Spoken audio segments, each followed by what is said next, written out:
কাঁঠালের বিচি ভর্তা আমাদের সবার কাছেই তো কম বেশি ভালো লাগে।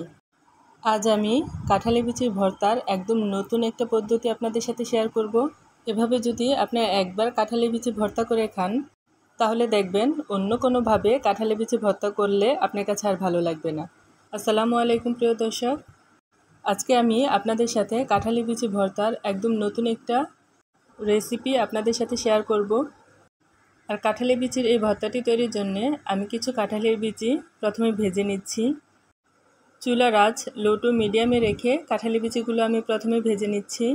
কাঁঠালের বিচির এই ভর্তাটি এতই মজা যে দেখবেন খাবার টেবিলে যখন এটি রাখবেন তখন অন্য কিছু মানে মাছ মাংসের আর দরকার হবে না, এই ভর্তা দিয়ে সবাই ভাত খেয়ে নেবে। এ পর্যায়ে আমাদের কাঁঠালের বিচিগুলো ভাজা হয়ে গেছে, অনেকটা মচমচো হয়ে গেছে, আর এই যে বিচিগুলোও কিন্তু সিদ্ধ হয়ে গেছে। এবার কাঁঠালের বিচিগুলো চুলা থেকে নামিয়ে ঠান্ডা হওয়ার পর আমি চোচা ছাড়িয়ে নিয়েছি।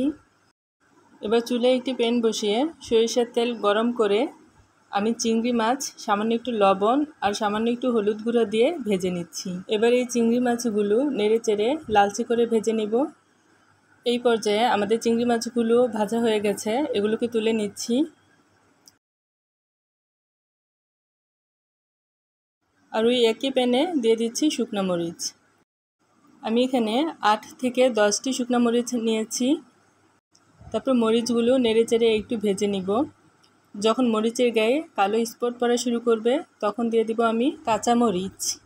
আমি এই ভর্তাটি শুকনো মরিচ আর কাঁচা মরিচ দুই ধরনের মরিচ দিয়ে করব, তা আপনারা চাইলে যে কোনো এক ধরনের মরিচ দিয়েও করতে পারেন। আর এই ভর্তার ঝালটা অবশ্যই যার যার পছন্দ অনুযায়ী দিয়ে দিবেন। তারপর আমি এখানে দিয়ে দিচ্ছি রসুন। আমি এখানে 2টি দেশি রসুনের কোয়াগুলো দিয়েছি। এখন রসুন মরিচগুলো একটু নেড়ে চেড়ে নিচ্ছি। রসুন আর মরিচগুলো একটুখানি ভেজে নেওয়ার পর এখানে আমি দিয়ে দিব পেঁয়াজ কুচি। আমি এখানে হাফ কাপের মতো পেঁয়াজ কুচি দিয়েছি। এবারে এই সবগুলো নেড়ে চেড়ে ভেজে নিব। আমি এখানে আরও কিছুটা সরিষার তেল দিয়ে এগুলো ভেজে নিলাম। যখন রসুনগুলো সিদ্ধ হয়ে যাবে আর পেঁয়াজগুলো একটু ক্রাঞ্চি থাকবে তখন আমি এখানে ধনিয়া পাতা দিয়ে দিব। ধনিয়া পাতা দেওয়ার পর পেঁয়াজ মরিচের সাথে ধনিয়া পাতাটাকেও আমরা ভেজে নিব। আপনারা কেউ চাইলে ধনিয়া পাতা ভেজে না নিয়ে কাঁচাটাও দিতে পারেন। তো ধনিয়া পাতাটাও পেঁয়াজ মরিচের সাথে ভেজে নিলে আমার কাছে মনে হয় ভর্তাটার টেস্ট অনেক গুণ বেড়ে যায়। আপনারা এইভাবে এই রেসিপিতে একবার হলে এই ভর্তাটা বানিয়ে খাবেন, তাহলেই বুঝবেন যে ভর্তাটা আসলে কত মজার। এবার একটি গ্রাইন্ডারের জারে ভেজে রাখা কাঁঠালের বিচি আর ভাজা পেঁয়াজ রসুন মরিচ আর চিংড়ি মাছ দিয়ে আর দিয়ে দিচ্ছি পরিমাণ মতো লবণ। তারপরে সব কিছু একসাথে ভালো করে গ্রাইন্ড করে নিব। আপনি চাইলে এই কাজটা শিলপাটেও করে নিতে পারেন। এগুলো গ্রাইন্ড করার পর এটি প্লেটে তুলে নিচ্ছি। তো আপনারা চাইলে কাঁঠালের বিচির এই ভর্তা কাঁচা পেঁয়াজ দিয়েও করতে পারেন। তো আমার কাছে মনে হয় পেঁয়াজ মরিচগুলো একটু ভেজে নিলে ভর্তার বাইন্ডিংটা খুব ভালো হয়। আর ধনিয়া পাতাটা ভেজে নিলে ভর্তা থেকে ধনিয়া পাতার সুন্দর একটা গ্রান আসবে। এবার আরও কিছুটা কাঁচা সরিষার তেল দিয়ে আমি কাঁঠালের বিচির ভর্তাটা ভালো করে মেখে নিচ্ছি। আপনারা যারা কাঁঠালের বিচির ভর্তা পছন্দ করেন তাদের কাছেও কিন্তু এই রেসিপিটি অনেক ভালো লাগবে।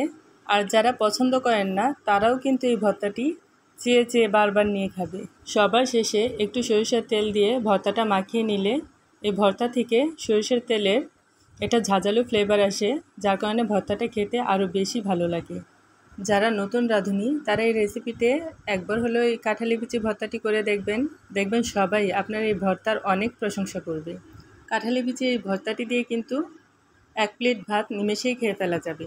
আর বাড়ির প্রতিটা সদস্যই দেখবেন কাঁঠালের বিচির এই ভর্তাটি অনেক পছন্দ করেই খাবে। আমার পরিবারের সবাই এই ভর্তাটি অনেক পছন্দ করে। প্রিয় দর্শক, আমার রেসিপিটা যদি ভালো লেগে থাকে তাহলে একটা লাইক দিতে ভুলবেন না। কমেন্ট বক্সে আপনাদের মতামত আর পরামর্শ জানাবেন। সবাই অনেক বেশি ভালো থাকবেন। আবারও কোনো নতুন রেসিপি নিয়ে চলে আসবো। আল্লাহ হাফেজ।